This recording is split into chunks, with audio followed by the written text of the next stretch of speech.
The Boston Marathon blasts over a day since the twin blasts killed 3 people and injured over 180. The FBI working hard to look for those responsible.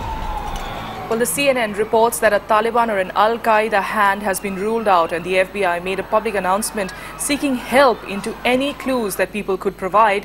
Law enforcement officials say they have recovered forensic evidence that suggests the 2 explosive devices may have been inside heavy black nylon bags. Officials also said that a pressure cooker stuffed with gunpowder and shrapnel may have caused at least one of those blasts. Among items partially recovered are pieces of black nylon, which could be from a backpack, and what appear to be fragments of BBs and nails, possibly contained in a pressure cooker device.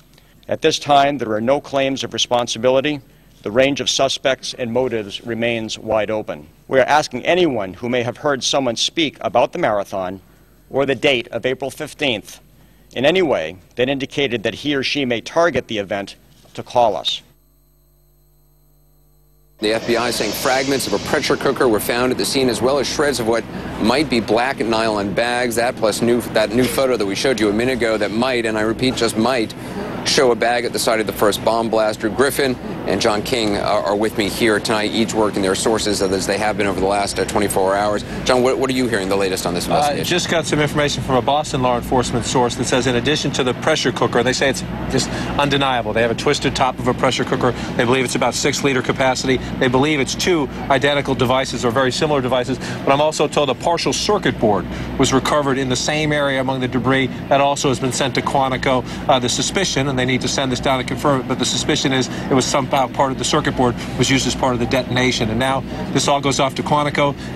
We go through this after airplane crashes. They essentially try to take every piece they can get, assemble it back together, try to recreate the bomb. What they're hoping, Anderson, can they find fingerprints? Can they find any kind of DNA, something from the backpack? And if you can't get personal identification items like that, look for serial numbers, brand names, at least try to figure out where was the pressure cooker, where might the bag have been bought, and then you try to go from there and try to figure out who might have bought it.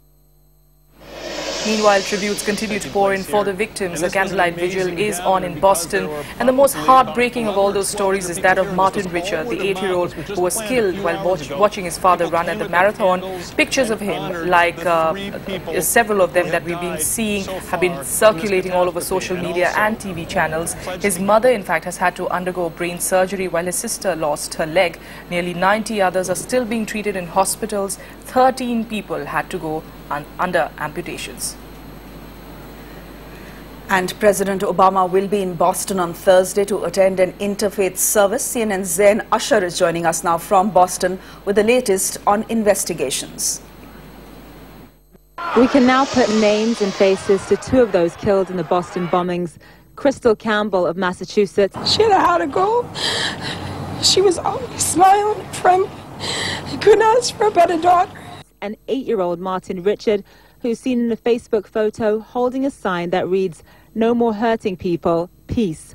The blast injured scores more who are just beginning the long road to recovery. There are still many of these patients who still need operations. President Obama condemned the attacks. This was a heinous and cowardly act. And given what we now know about what took place, the FBI is investigating it as an act of terrorism. Authorities are asking for photos and videos taken around the time of the attacks for clues. Our mission is clear: to bring to justice those responsible for the marathon bombing. The American public wants answers. We're now hearing a bit more about the explosive devices that were used in these attacks. One of them hidden inside a pressure cooker in a backpack. Of course, this investigation is still ongoing. Reporting in Boston, I'm Zain Asher.